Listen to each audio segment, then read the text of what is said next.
Hello everyone, good morning. स्वागत है आपका आपके अपने YouTube channel mission IAS and PCS में। I hope you guys are doing well. Today is 24th of August 2023 and इस video में हम करंट अफेयर से रिलेटेड इंपॉर्टेंट क्वेश्चंस को डिस्कस करेंगे जो कि आपके एग्जाम्स में आपको बहुत ज़्यादा हेल्प करेंगे।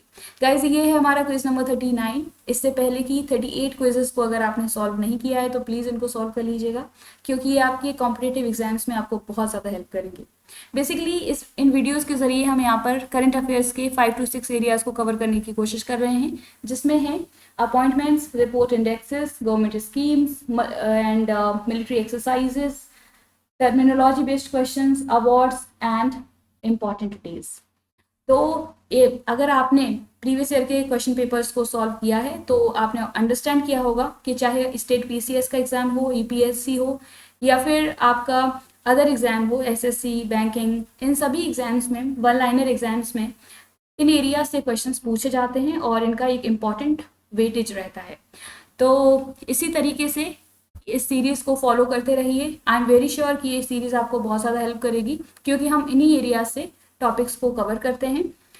तो चलिए शुरू करते हैं हमारा आज का वीडियो। फर्स्ट क्वेश्चन है, who will be new national icon of election commission of India? Bharat के चुनाव आयोग का नया नेशनल आइकन कौन होगा? तो correct answer will be option C, यानी कि सचिन तेंदुलकर को हाल ही में जो national election commission of India है, इसने नेशनल आइकन के तौर पर इनको अपॉइंट किया है, इनको डिक्लेयर कर दिया गया है। और इससे पहले के जो नेशनल आइकन थे इलेक्शन कमीशन के, वो थे एक्टर पंकज त्रिपाठी। तो आपको ये दोनों ही नेम्स पता होने चाहिए। और बेसिकली सचिन तेंदुलकर को नेशनल आइकन बनाने के पीछे जो एम है वो यही है कि ये क्योंकि लोगों के लिए एक रोल मॉडल हैं, तो ये लोगों को इंस्पायर कर पाएंगे, मोटिवेट कर पाएंगे, अवेयर कर पाएंगे कि इलेक्टोरल प्रोसेस में लोगों का पार्टिसिपेशन कितना ज़रूरी है और उनका पार्टिसिपेशन होना बहुत ज़रूरी है, तो लोग मोटिवेट होकर के ज़्यादा से ज़्यादा पार्टिसिपेट कर सकें। अगला क्वेश्चन है, what is the changed name of Khelo India women's league? Khelo India महिला लीग का परिवर्तित नाम क्या है? तो correct answer will be option C, यानी कि अस्मिता वुमेन्स लीग। हाल ही में minister of youth affairs and sports minister जो हैं अनुराग ठाकुर, उन्होंने ये अनाउंसमेंट करी है कि खेलो इंडिया वुमेन्स लीग का नाम अब चेंज कर दिया जाएगा और अब नाम रखा जाएगा Asmita women's league. Asmita stands for achieving sports milestone by inspiring women through action, ये इसका मतलब है। और खेलो इंडिया प्रोग्राम को सबसे पहले 2018 में जो है स्टार्ट किया गया था, तो ये फैक्ट आपको पता होना चाहिए। अगला क्वेश्चन है, who has been appointed as chairperson of NGT? NGT का अध्यक्ष किसे नियुक्त किया गया है? तो करेक्ट आंसर हो जाएगा ऑप्शन ए, यानी कि प्रकाश श्रीवास्तव को हाल ही में एनजीटी का नया चेयरपर्सन बनाया गया है। और इससे पहले जो चेयरपर्सन थे वो थे जस्टिस ए.के. गोयल। अगर हम बात करें एनजीटी की, नेशनल ग्रीन ट्राइब्यूनल, तो ये एक स्टैट्यूटरी बॉडी है जिसको गवर्नमेंट ऑफ इंडिया ने स्टैब्लिश किया था under national green tribunal act 2010। ये फैक्ट बहुत इंपॉर्टेंट है आपके लिए, और अगर आपने प्रीवियस ईयर के क्वेश्चन पेपर्स को सॉल्व किया है तो आपको पता होगा कि जो ये क्वेश्चन पूछा जा चुका है। एनजीटी एक क्वासी जुडिशियल बॉडी है, यानी कि इन्वायरमेंटल प्रोटेक्शन से रिलेटेड या फिर नेचुरल रिसोर्सेज से रिलेटेड अगर कोई केस है तो उसमें यहाँ पर जो है इससे रिलेटेड केसेस को सुना जाता है और यहाँ पर डिसीजन दिया जाता है। हेडक्वार्टर है न्यू दिल्ली में और इसको हेड करता है, इस बॉडी को, एक चेयरपर्सन जो कि या तो सुप्रीम कोर्ट के जज होंगे या फिर हाई कोर्ट के। तो ये कुछ इंपॉर्टेंट फैक्ट्स हैं नेशनल ग्रीन ट्राइब्यूनल से रिलेटेड, तो आपको बिल्कुल पता होने चाहिए। और ये है इनकी इमेज, ये भी आपको पता होनी चाहिए क्योंकि कुछ एग्जाम्स में जो है इमेज आइडेंटिफिकेशन से रिलेटेड क्वेश्चंस भी पूछे जाते हैं। अगला क्वेश्चन है, iris is a mobile app launched by which bank? Iris एक मोबाइल ऐप है जिसे किस बैंक द्वारा लॉन्च किया गया है? तो इसका जो करेक्ट आंसर है दैट इज ऑप्शन बी, यानी कि यस बैंक ने हाल ही में एक मोबाइल ऐप को लॉन्च किया है जिसका नाम है आइरिस। और अब एक नई तरीके की फैसिलिटी है ये बैंकिंग सेक्टर में, जो कि यहाँ पे प्रोवाइड की गई है यस बैंक के द्वारा। और ये एक comprehensive mobile banking solution app है, जो भी कंज्यूमर्स की ग्रीवियंसेस हैं, जो भी प्रॉब्लम्स हैं, उनको सॉल्व की जाएंगी। और यहाँ पर मोर देन 100 फीचर्स हैं इस मोबाइल ऐप में बैंकिंग से रिलेटेड, जिनका लाभ कंज्यूमर्स ले सकते हैं। अगर हम बात करें यस बैंक के सीईओ की, एमडी की, कि मैनेजिंग डायरेक्टर कौन है यहाँ के, तो वो है मिस्टर प्रशांत कुमार। अगला क्वेश्चन है, Udgam portal has been launched recently is associated to what. Udgam portal हाल ही में लॉन्च किया गया है, ये किससे संबंधित है? तो इसका करेक्ट आंसर हो जाएगा ऑप्शन सी।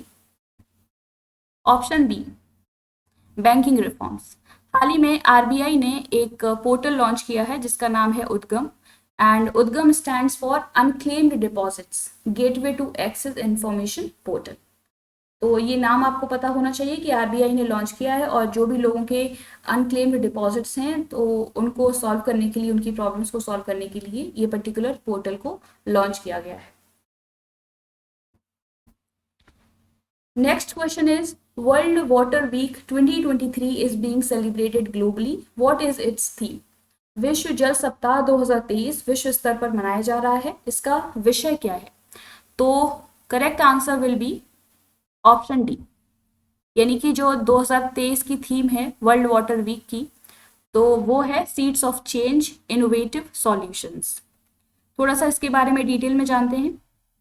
वर्ल्ड वाटर वीक जो है एक ग्लोबल इवेंट है, एक नॉन प्रॉफिट इवेंट है ये, और इसमें इंटरनेशनल लेवल पे जो भी वाटर से रिलेटेड क्राइसिस चल रहा है, जो भी प्रॉब्लम है, क्योंकि हम जानते हैं कि वाटर जो है वो बहुत ही one of the most important gifts है हमारे लिए अर्थ पर, और हमारे डेली लाइफ में, और हर तरीके से वाटर का बहुत ही इम्पॉर्टेंट रोल है। लेकिन इंटरनेशनल लेवल पर जो है एक वाटर क्राइसिस चल रही है, पानी की बहुत ज़्यादा कमी है, तो इससे रिलेटेड सॉल्यूशंस को डेवलप करने के लिए क्या क्या पॉसिबल सॉल्यूशंस हो सकते हैं, इस पर डिस्कस करने के लिए ये वर्ल्ड वाटर वीक सेलिब्रेट किया जाता है। लोगों को अवेयर किया जाता है कि वाटर का हमारे डेली लाइफ में कितना इंपॉर्टेंस है। और इस पर्टिकुलर वीक को ऑर्गेनाइज करवाती है एक बॉडी जिसका नाम है स्टॉकहोम इंटरनेशनल वाटर इंस्टीट्यूट। 1991 में सबसे पहले इस पर्टिकुलर इवेंट को ऑर्गेनाइज करवाया गया था, और उसके बाद हर साल वर्ल्ड वाटर वीक सेलिब्रेट किया जाता है। और इस साल जो ऑर्गेनाइजेशन है वो 20 से 24 अगस्त के बीच में ये कंटिन्यू रहेगा। इसकी थीम है seeds of change, innovative solutions for a water wise world. तो ये थीम आपको पता होनी चाहिए। और जो ये 2021 की थीम है वाटर बिल्डिंग बैक बेटर, तो ये थीम भी आपको पता होनी चाहिए कि ये जो थीम है 2021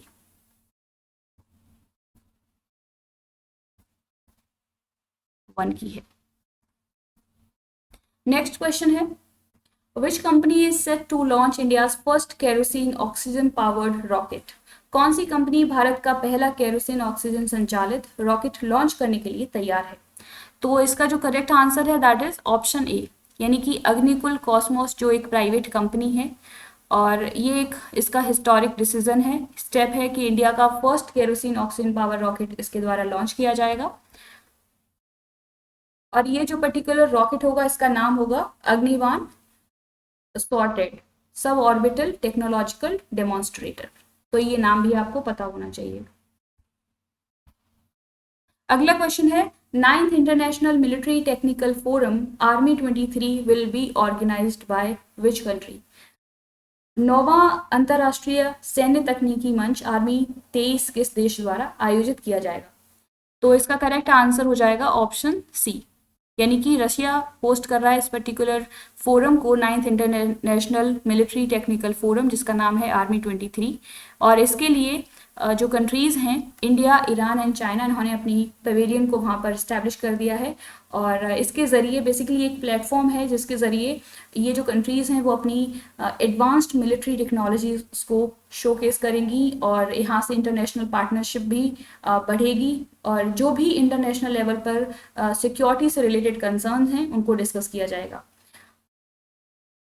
तो एक इम्पॉर्टेंट आपके लिए मिलिट्री एक्सरसाइज हो जाएगी, मिलिट्री से रिलेटेड एक क्वेश्चन हो जाएगा, तो प्लीज इसको याद रखिएगा। कल आप लोगों से एक क्वेश्चन पूछा था, which among the following is not a member of ASEAN. ASEAN का मेंबर कौन सा नहीं है? तो इसका जो करेक्ट आंसर है दैट इज ऑप्शन डी, यानी कि इंडिया आसियान का मेंबर नहीं है। आप लोगों के लिए क्वेश्चन है कि कौन कौन से वो 10 कंट्रीज हैं जिनसे मिलकर के आसियान ये रीजनल जो ग्रुप है वो बनाया गया है। तो प्लीज इस क्वेश्चन का आंसर कमेंट बॉक्स में जरूर दीजिएगा। और आज के लिए आप लोगों के लिए क्वेश्चन है, reserve bank of India was nationalised in which year? जो आरबीआई है उसको किस साल इसका नेशनलाइजेशन किया गया था? तो आपको इस क्वेश्चन का करेक्ट आंसर बताना है कमेंट बॉक्स में, तो प्लीज इस क्वेश्चन का आंसर जरूर बताइएगा। आज के लिए इतने ही क्वेश्चंस, होपफुली आपको ये वीडियो पसंद आई होगी। अगर आपको हमारा ये इनिशिएटिव पसंद आता है तो प्लीज़ इसको सपोर्ट कीजिए, लाइक कीजिए, शेयर कीजिए एंड सब्सक्राइब कीजिए हमारा channel mission IAS and PCS. और करंट अफेयर्स से रिलेटेड डेली अपडेट्स को लेने के लिए जुड़े रहिए इस चैनल से और इसी तरीके से पढ़ते रहिए और सीखते रहिए। आज के लिए इतना ही। Thank you, take care, bye bye.